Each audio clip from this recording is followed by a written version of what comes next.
Hello, I'm here today because I want to tell you about somebody called Elisabeth Elliott.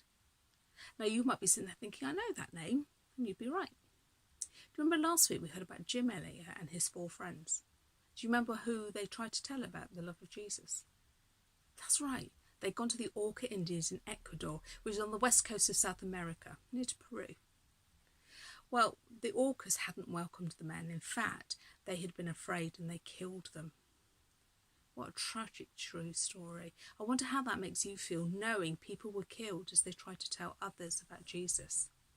Well, I want to tell you what happened next. Late in the afternoon that same day, Elisabeth Elliott, Jim's wife, waited by the 2-way radio. There were no telephones or texts or Zoom or FaceTime back then. They had to use radios to talk to each other. And usually the men would radio to tell their wives how things had gone that day. But this evening there was no call. Elisabeth and the other wives and sisters hoped that it was just that the batteries had run out.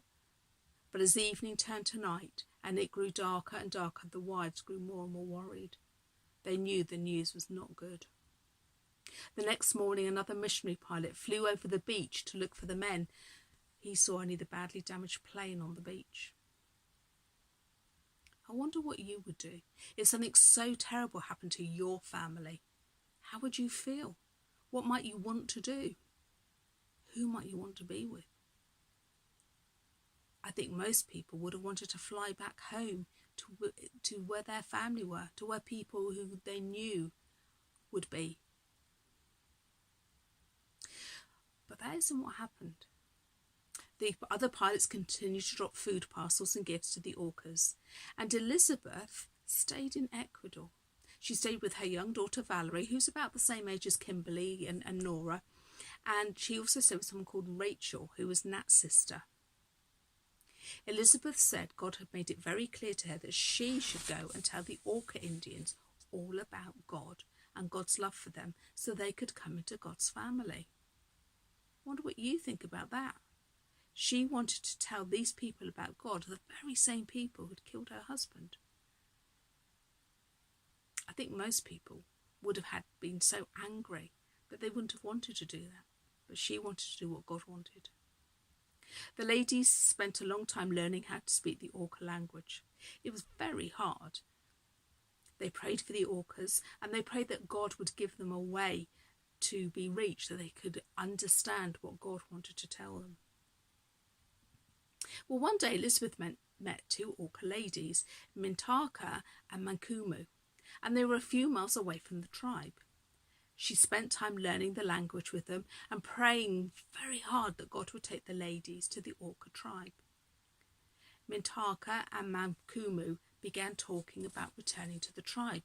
You go with us, they asked. But I can't. What about Valerie? Elisabeth asked. She'll go too. We'll carry her, they replied. Well, your people love me, said Elisabeth, perhaps a little nervously. Although she knew that's what God wanted and it was the opportunity she was praying for, she was still nervous. You are our mother. We will go like this, they said, and give a great big hug. We will say, this is our mother. She is good. We love her. But your people killed my husband. Maybe they'll kill me, said Elisabeth. Ikarai. That was the name they'd given her.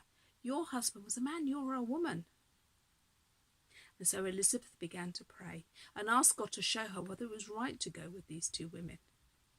God made it clear that Elisabeth, Valerie and Nat's sister Rachel should go, and off they went. They made the hard journey through the jungle to the Auca tribe to go and live with them and to share Jesus' love with them. What courage God must have given these women to be face to face and to live and to grow to love the very people who killed her husband. She trusted God. Well, Elisabeth, Valerie and Rachel lived in the Auca village for 2 years. The Aucas were very friendly towards them, and they explained they'd killed the men because they were scared that they were going to come and harm them. But they realised now what a terrible mistake they had made. In God's time, many Aucas came to know Jesus as their friend and saviour, and now they're a friendly tribe. In fact, missionary, including Nat's son and his family, still live there today. Can you imagine going to live with the Orca people after such a tragedy? God gave Elisabeth, Rachel and Valerie all they needed to forgive the Orcas and to love them. So much so that they wanted to share Jesus with them. And through the lives and the deaths of Jim and his friends, and Elisabeth and Rachel, God has brought many of these Orca Indians into his family.